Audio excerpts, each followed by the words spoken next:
Hi everyone, कैसे हैं आप लोग। आशा करता हूँ आप सब बहुत बहुत अच्छे हैं। मिसलेनियस रीजनिंग में आज मैं लेकर के आया हूँ ब्लड रिलेशन। देखो, ब्लड रिलेशन बहुत ही ज़्यादा इम्पोर्टेंट टॉपिक है ये, और 3 नंबर का तो आता ही आता। आप ये इसको स्किप करके बिल्कुल भी नहीं चल सकते हो। इजी पूछता है तो हर कोई बना लेता है, थोड़ा सा अगर इधर उधर घुमाता है ना तो बच्चा भी घूम जाता है फटाफट एकदम। तो इस सब के रिगार्डिंग आज का सेशन होने वाला है।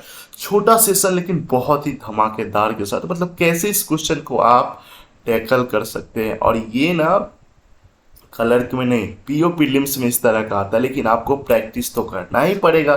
तो बिना समय गवाए हुए आइए क्वेश्चन आपको दिखाते हैं फटाफट एकदम। आप ट्राई करके देखो कि आपका कितना टाइम इसमें जा रहा है एकदम, है ना। तो आइए, सबसे पहला बात तो यहाँ पे कहा क्या जा रहा है कि 8 मेंबर है, ठीक है, जो कि यहाँ पे मेंशन है।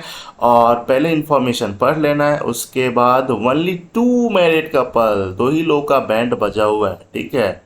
दो ही बचा हुआ, कोई भी सिंगल पेरेंट नहीं है। मतलब ये नहीं कि किसी भी बाल बच्चे का, जैसे मान लेते हैं इसका है ना, कोई भी पेरेंट सिंगल नहीं है। मतलब ये दोनों होगा, कोई भी बच्चा का दोनों पेरेंट होगा, मम्मी पापा दोनों होगा। चलिए, इतना इन्फॉर्मेशन हो गया। जब भी मेल को दिखाना होगा स्क्वायर बनाऊंगा, फीमेल को दिखाना होगा सर्कल बनाऊंगा, ठीक है।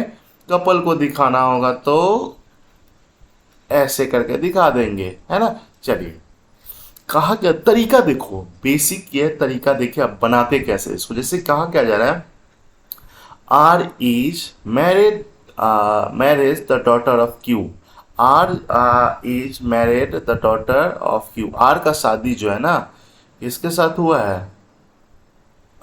जो क्यू का डॉटर है ना उसके साथ। देखो, क्यू का डॉटर, इसका मतलब है आर का जेंडर क्या होगा, जरा सोच के बताना। ये मतलब सब कुछ क्लियर हो रहा है। देखो, आर का शादी, ठीक है, क्यू के डॉटर से हुआ है, तो मान लेते हैं भाई क्यू यहाँ पे, तो क्यू की कोई बेटी है इसके डॉटर से। जैसे ही ये डॉटर, तो ये क्या हो गया, मतलब क्यू का दामाद हो गया ना, मतलब इसका जेंडर क्लियर हो गया।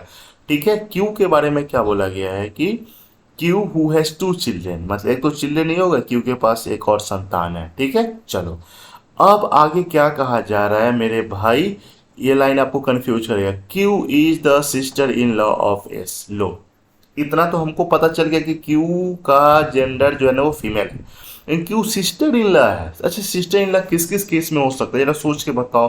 हो सकता है कि क्यू का शादी जिसके साथ हुआ होगा इसके हस्बैंड की बहन एस हो, है ना।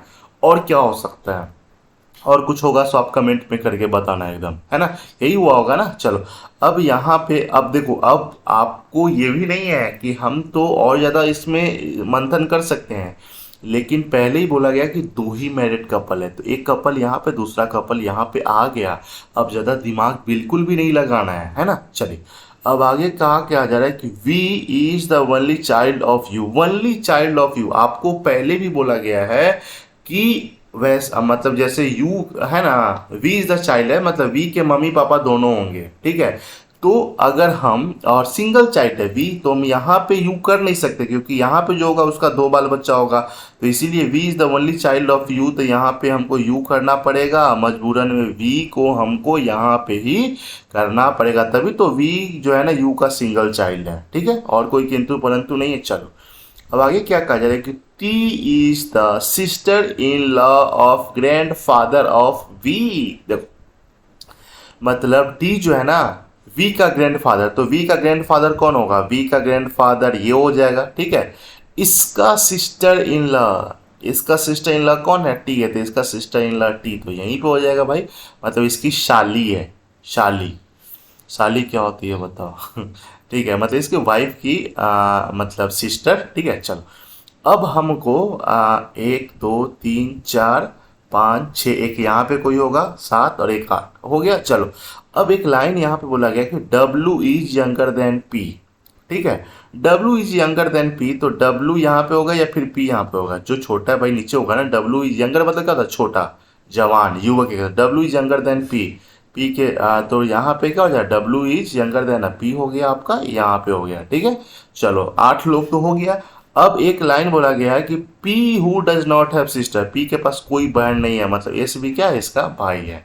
बात आ गया डब्ल्यू और वी का, ठीक है। डब्ल्यू और वी का जेंडर ही क्लियर नहीं है, तो यहाँ पे आपको फोकस रहने का जरूरत है। या तो देखो, अब जैसे क्वेश्चन कैसे पूछता है, अगर ये बोलेगा कि वी के बारे में, ठीक है, वी जो है, वी का क्यू से या फिर पी से क्या रिलेशन है, हो सकता है ये उसका ग्रैंड सन हो सकता है ग्रैंड डॉटर हो। तो या तो देखो, या अगर मान लेते हैं अगर ग्रैंड सन या फिर ग्रैंड डॉटर, फिर या फिर ऑप्शन में रहेगी आइदर ए है बी, आइदर ए और बी, तो ये हो जाए।